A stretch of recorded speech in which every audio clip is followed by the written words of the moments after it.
Hello ಎಲ್ರಿಗೂ ನಮಸ್ಕಾರ. Welcome back to Bhagya creation. ಯಾರ್ಯಾರಾಗೆ ನಮ್ಮ ಚಾನಲ್ ನೋಡ್ತಾ ಇದ್ದೀರಾ ದಯವಿಟ್ಟು ಸಬ್ಸ್ಕ್ರೈಬ್ ಮಾಡ್ಕೊಳ್ಳಿ. ನನ್ನ ವಿಡಿಯೋ ಇಷ್ಟ ಆದರೆ ಒಂದು ಲೈಕ್ ಕೊಡಿ.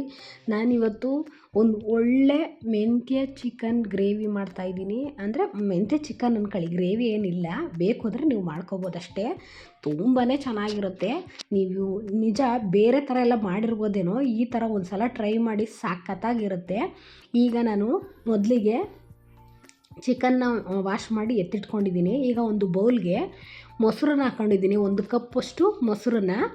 ಮತ್ತು ಇದಕ್ಕೆ 1 ಸ್ಪೂನು ಅಚ್ಚ ಖಾರದ ಪುಡಿ ಹಾಕ್ಕೊಂಡಿದ್ದೀನಿ. ನಿಮಗೆ ಸ್ಪೈಸಿ ಬೇಕು ಅಂದರೆ ಇನ್ನೂ ಸ್ವಲ್ಪ ಹಾಕ್ಕೊಳ್ಳಿ. ಇಲ್ಲಿ 2 ಟೇಬಲ್ ಸ್ಪೂನ್ ಧನಿಯಾ ಪೌಡರು, 1 ಟೇಬಲ್ ಸ್ಪೂನ್ ಜೀರಿಗೆ ಪುಡಿ, ಅಂದರೆ ಜೀರಿಗೆ ಅಲ್ಲ, ಜೀರಿಗೆ ಪುಡಿನ, ಮತ್ತು ಸ್ವಲ್ಪ ಅರಿಶಿನ ಹಾಕ್ಕೊಂಡು ಈ ರೀತಿ ಬ್ಲೆಂಡ್ ಮಾಡ್ಕೊಳ್ಳಿ. ಒಂದು ಬ್ಲೆಂಡರ್ ತಗೊಂಡು, ಅಂದರೆ ಚೆನ್ನಾಗಿ ಅದು ಹೊಂದ್ಕೋಬೇಕಲ್ವ, ಹಾಗಾಗಿ ಇದನ್ನು ಕಲಿಸ್ಕೋಬೇಕು, ನೀಟಾಗಿ ಕಲಿಸ್ಕೊಂಡು.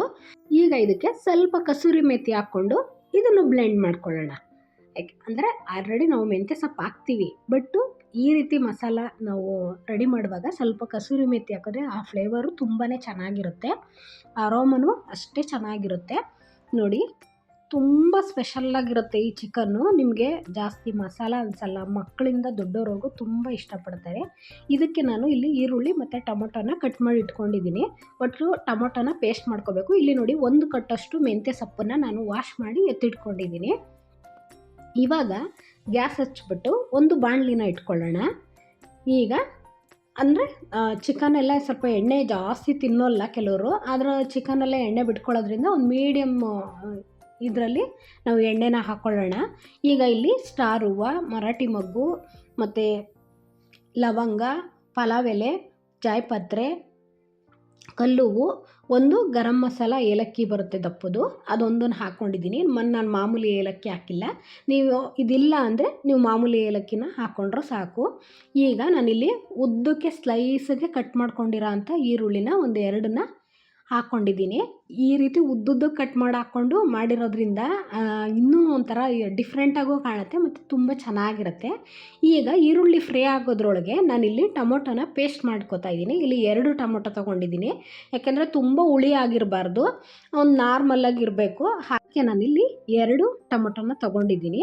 ನೀವು 2 ತೊಗೊಂಡ್ರೆ ಸಾಕು. ಅಂದರೆ ನೀವು ಚಿಕನ್ ಏನು ತೊಗೊತೀರೋ ಅದ್ರ ಕ್ವಾಂಟಿಟಿ ಮೇಲೆ ನೀವು ಟೊಮೊಟೊನ ತಗೋಬೇಕಾಗುತ್ತೆ.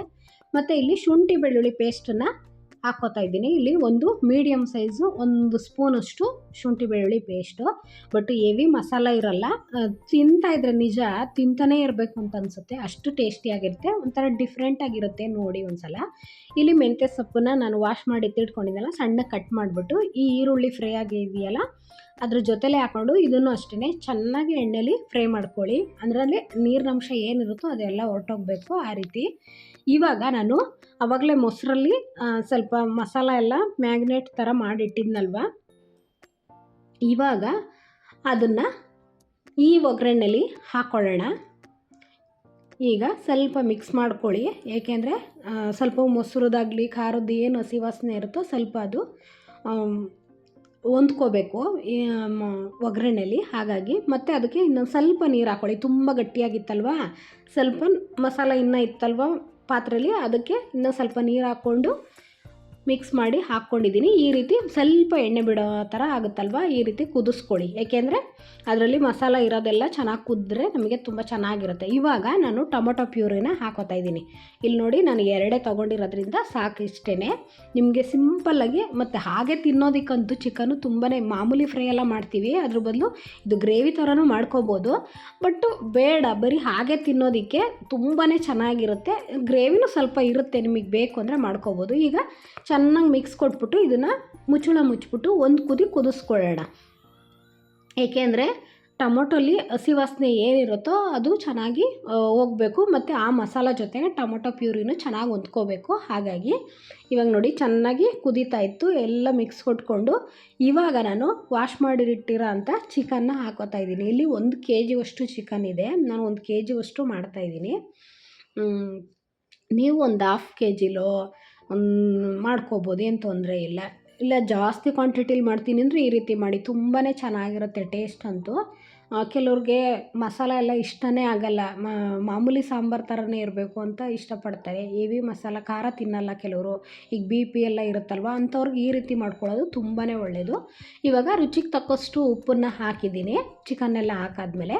ಮತ್ತು ಇಲ್ಲಿ ಒಂದು 2 ಟೇಬಲ್ ಸ್ಪೂನಷ್ಟು ಗರಂ ಮಸಾಲ ಪೌಡರ್ನ ಹಾಕೋತಾ ಇದ್ದೀನಿ. ಅಂದರೆ ನಾನು ಇಲ್ಲಿ ಅಚ್ಚ ಖಾರದ ಪುಡಿನ ಕಡಿಮೆ ಹಾಕಿದ್ದೆ ಅಲ್ವಾ, ಹಾಗಾಗಿ ಈ ಖಾರ ಕರೆಕ್ಟಾಗಿ ಆಗುತ್ತೆ. ನಿಮಗೆ ಅಕಸ್ಮಾತ್ ನಿಮ್ಗೆ ಅಚ್ಚ ಖಾರದ ಪುಡಿ ಖಾರ ಇಲ್ಲ ಅಂತಂದರೆ ನೀವು ಇನ್ನೂ ಸ್ವಲ್ಪ ಜಾಸ್ತಿ ಹಾಕ್ಕೋಬೋದು. ನಾನಿಲ್ಲಿ ನಮ್ಮದು ಸ್ವಲ್ಪ ಅಚ್ಚ ಖಾರದ ಪುಡಿ ಸ್ವಲ್ಪ ಸ್ಪೈಸಿಯಾಗೇ ಇದೆ, ಹಾಗಾಗಿ 1 ಸ್ಪೂನ್ ಹಾಕಿದ್ದೆ. ಮತ್ತು ಮಸಾಲೆ ಎಲ್ಲ ಹಾಕಿದ್ದೀನಲ್ವ, ಹಾಗಾಗಿ ಹೊಂದ್ಕೊಳ್ಳುತ್ತೆ, ಕರೆಕ್ಟಾಗುತ್ತೆ ಅನ್ನೋದಕ್ಕೆ.